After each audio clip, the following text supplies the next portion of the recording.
Audio Jungle.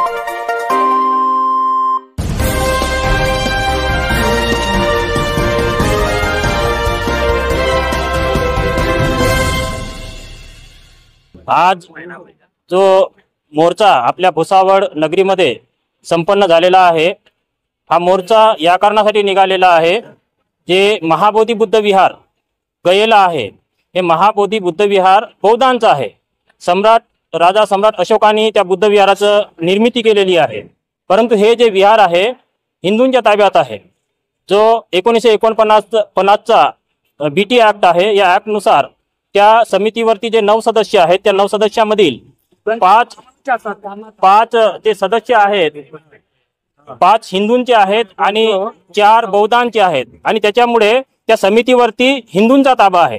आणि म्हणून तो हिंदूंचा ताबा किंवा हिंदूंचं पूर्णपणे ब्राह्मणत्व नष्ट करून तो जो विहाराचं संचालन आहे, व्यवस्थापन आहे, ते बौद्धांच्या ताब्यात देण्यात यावं, याच्यासाठी अत्यंत योग्य प्रकारे, सुयोग्य अशा प्रकारे भुसावळमध्ये ऐतिहासिक असा हा आजचा मोर्चा निघालेला आहे। संपूर्ण बौद्ध समाजाच्या माध्यमातून सर्व महिला, पुरुष, बालक सर्व लोक अत्यंत शांततेमध्ये या मोर्चाला सहकार्य केलेलं आहे। आणि सर्वांची एकच मागणी आहे, जे महाबोधी बुद्ध विहार आहे, जसं जसं ज्या लोकांचे धार्मिक स्थळ आहेत त्या लोकांच्या ताब्यात आहेत, चर्च असेल ख्रिश्चनांच्या ताब्यात आहे, मस्जिद असेल मुसलमानांच्या ताब्यात आहे, तसंच बुद्धगयेचं जे बुद्ध विहार आहे ते सुद्धा बौद्धांच्या ताब्यात देण्यात यावं, हीच रास्त मागणी आहे। आणि केवळ ही आमचीच मागणी नाही, मागील 12 फेब्रुवारी पासून या मागणीसाठी भिक्खू संघानं बुद्धगयेला आमरण उपोषण सुरू केलेलं आहे, परंतु तेही दडपून काढण्याचा प्रयत्न चाललेला आहे।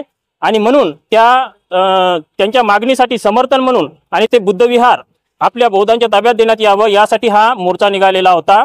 आणि आज हा मोर्चा अत्यंत शांततेमध्ये आणि सर्व बौद्ध समाजाच्या सहकार्याने संपन्न झालेला आहे। आणि आपण सर्वांची एकच मागणी आहे, ते जे विहार आहे, केंद्र सरकारने आणि बिहार सरकारने लवकरात लवकर या मुद्द्याकडे लक्ष देऊन ते विहार बौद्धांच्या ताब्यात देण्यात यावं, हीच एक आमची मागणी आहे। आणि या मागणीला जागतिक लेवलवर सुद्धा मान्यता प्राप्त होत आहे, तरी लवकरात लवकर ही मागणी पूर्ण करून बिहार सरकारने ते विहार बौद्धांच्या ताब्यात द्यावं, हीच आमची सर्वांची मागणी आहे।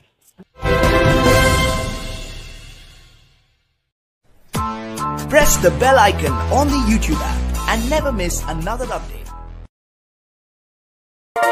Audio Jungle.